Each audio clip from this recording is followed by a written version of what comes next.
Vamos ao assunto. A Colômbia chamou de volta o embaixador da Colômbia nos Estados Unidos, depois de Donald Trump atacar o presidente da Colômbia, Gustavo Petro, dizer que ele é um narcotraficante e que vai aumentar as tarifas sobre esse vizinho do Brasil. A reportagem é de Mariana Giangiacomo. Trump ameaçou impor novas tarifas contra a Colômbia e retirar ajudas financeiras ao país. Os Estados Unidos são os maiores parceiros comercial e investidores da Colômbia. O comércio de bens e serviços entre os dois países totaliza mais de 53 bilhões de dólares e envolve café, petróleo e ouro. Trump também chamou o presidente da Colômbia, Gustavo Petro, de líder do tráfico de drogas que incentiva a produção em campos por todo o país. E disse que ele precisa fechar esses campos ou então os Estados Unidos farão isso. Como resposta, Petro chamou o republicano de grosseiro e ignorante em relação à Colômbia, além de convocar o embaixador em Washington para consultas.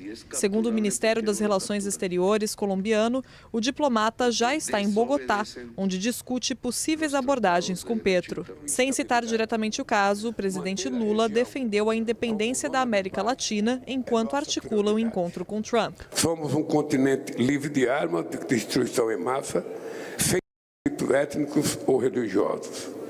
Intervenções estrangeiras podem causar danos maiores do que o que se pretende evitar. Ao mesmo tempo em que ataca governos críticos aos Estados Unidos, Donald Trump afaga aliados políticos. O Banco Central argentino assinou um acordo para a estabilização da taxa de câmbio de 20 bilhões de dólares com o Departamento do Tesouro dos Estados Unidos.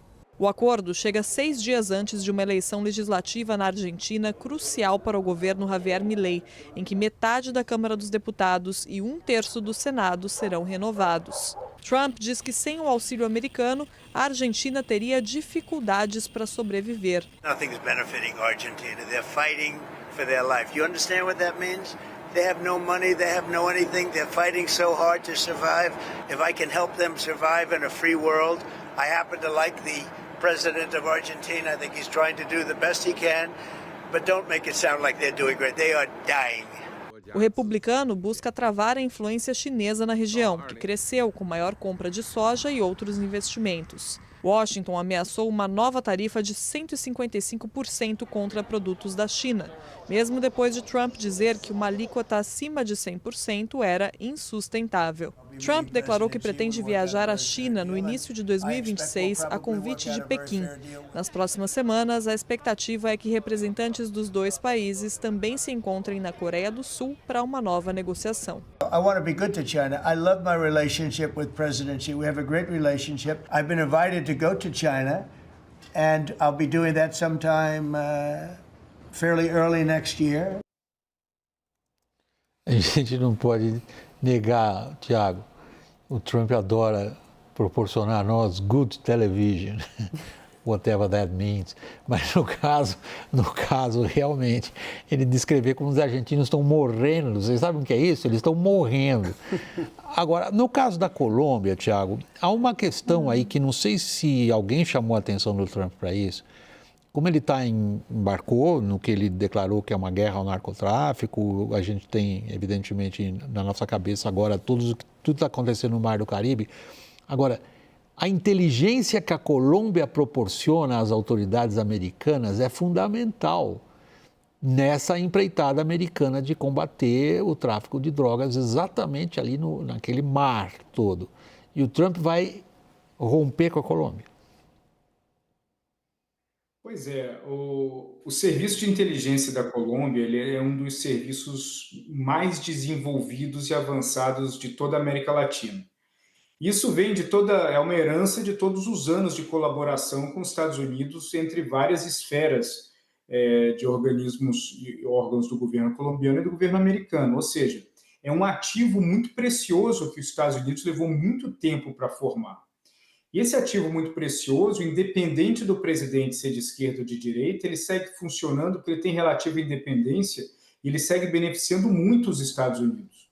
Então, as ações do Trump, ele obviamente prejudica muito os objetivos dos Estados Unidos na região, começa a abrir portas para outros países que têm interesse há anos de desenvolver ainda mais a relação com a Colômbia, como Rússia e como China, mas que sempre foram bloqueados por conta da presença forte dos Estados Unidos e da relação muito positiva que os dois países sempre cultivaram. Então, no momento, esse é um tipo de ação do Trump que gera muito mais prejuízo para os Estados Unidos do que benefício. A gente volta para uma questão que a gente sempre levanta quando se trata do Trump.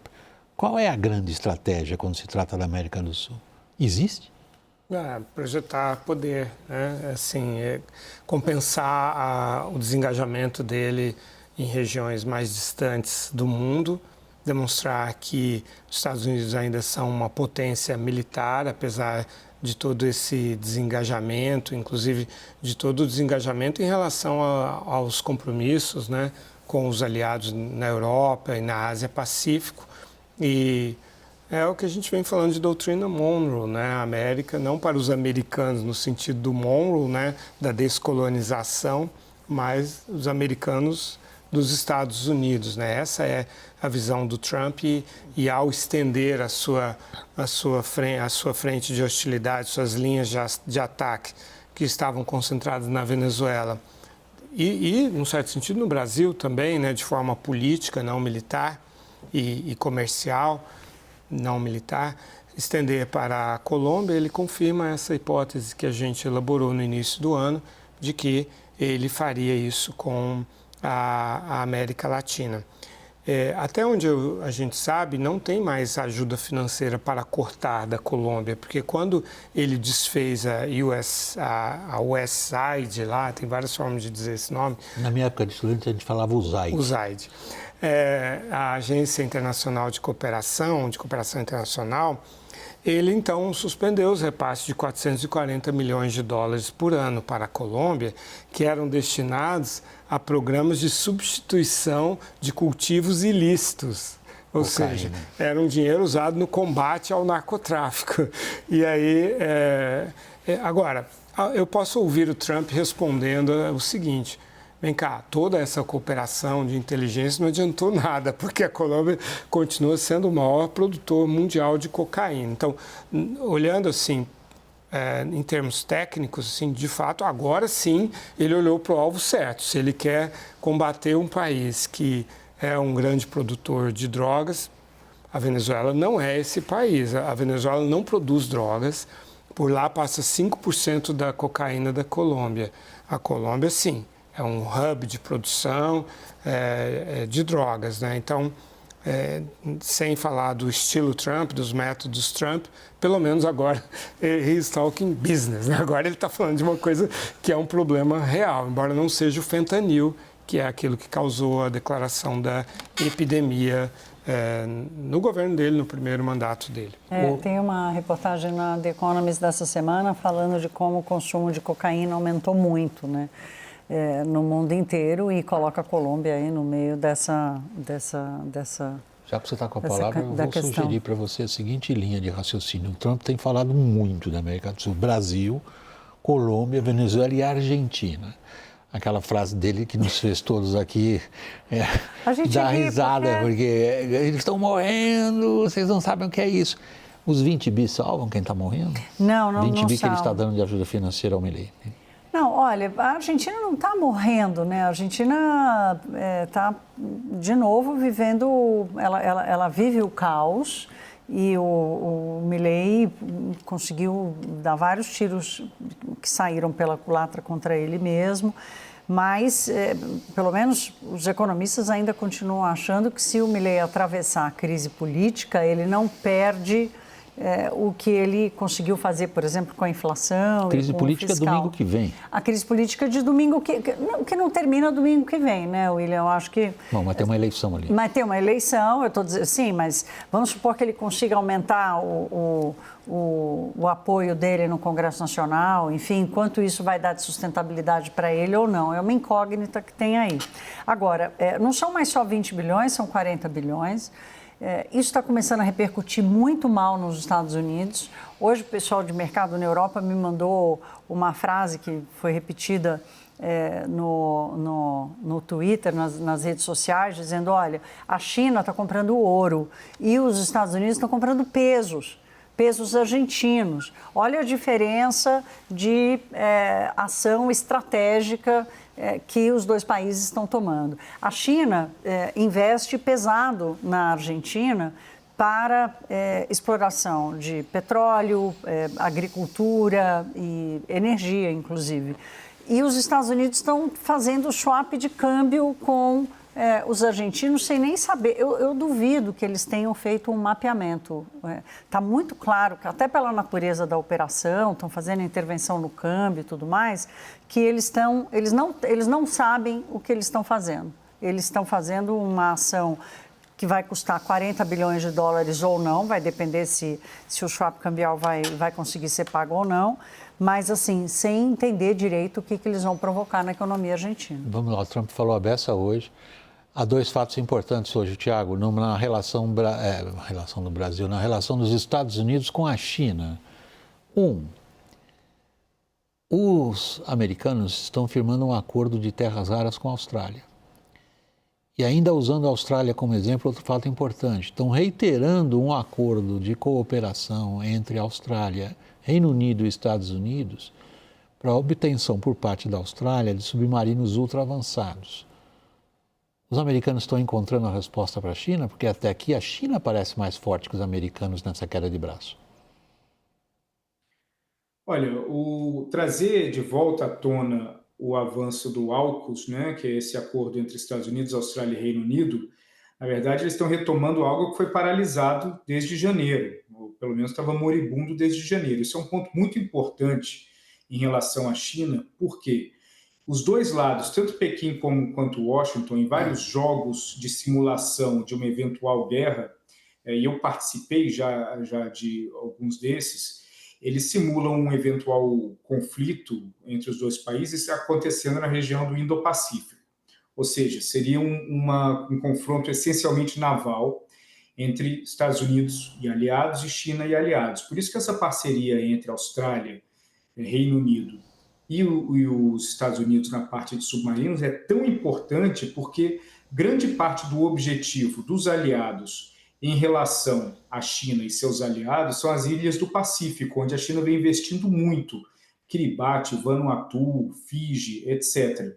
Existe também o Quad, que é um acordo entre Estados Unidos, Japão, Índia e Austrália, que também visa fortalecer a presença no Oceano Índico.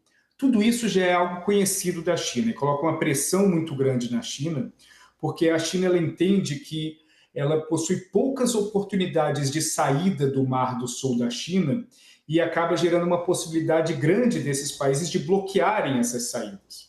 Então, para a China é muito importante desenvolver a relação com os países daquela região para que ela não fique completamente enclausurada. Então, tudo isso acaba, sim, colocando uma pressão na China e a China, para manter toda a sua capacidade industrial e, consequentemente, capacidade bélica, ela precisa fortalecer a relação com os países produtores de commodities. Por isso que a América Latina é tão crítica para a China e agora a Colômbia pode se tornar mais uma grande oportunidade para a China na região. Trump, de fato, iniciou impondo um embargo comercial à China. O tipo de tarifa que ele estava impondo equivale a um embargo comercial. Ele está recuando? Ele está recuando porque a relação entre o balanço, né, de poder tecnológico e comercial entre Estados Unidos e China mudou nas últimas semanas. A China anunciou vários progressos nos equipamentos de nanoimpressão em litografias, né, que são dominados pela ASML holandesa com patente americana, e os chineses não chegaram ao nível assim não chegaram à geração que está caminhando de 5 nanômetros para 2 nanômetros dos chips fabricados por esses equipamentos da ASML, mas eles estão diminuindo de 28 para 7, e, aliás, de 28 para 7, encontrando uma forma de potencializar o 28 para ir mais rapidamente para o 7. Então, isso representa, em termos de tendência, algo alarmante para os Estados Unidos e retira a principal ferramenta de pressão que os Estados Unidos, que o Trump tinha nas negociações com a China. O Trump restringiu o acesso da China aos chips super sofisticados e a China o acesso dos Estados Unidos aos minerais raros. É por isso essa reunião apressada com Anthony Albanese, primeiro-ministro australiano, para um anúncio que a gente sabe que vai ter efeito daqui a muitos anos, até explorar essas terras raras e até refinar. Mas a China não compra soja dos Estados Unidos desde o dia 1º de setembro, que é o início que é a safra atual, e não liga mais, ou liga bem menos agora, para essas pressões relativas aos chips. Então, por isso, toda esse desejo do Trump de lisonjear o Xi Jinping e de, na prática, fazer o papel de nação tributária que o Império do Centro tanto gosta que os outros países fazem, né? Não, eu estou indo lá, vou lá para Pequim e tal. Antes ele dizia, eu vou para lá e aí o Xi Jinping vem para os Estados Unidos. Só que não, o Xi Jinping não vai para os Estados Unidos, não precisa. É o Império do Centro do mundo. É o Império do Centro. E o Brasil pode olhar para isso como uma oportunidade também, porque a Austrália ela é a quinta em reservas de... Ela é a sexta, aliás, em reservas de minerais críticos, né? E o Brasil, a Austrália é a quarta, com 5,7 milhões de toneladas métricas, e o Brasil é o segundo, com 21 milhões, depois da China, que tem 44 milhões. De novo, não é nada para o curto prazo, mas é algo que estrategicamente eleva a importância do Brasil.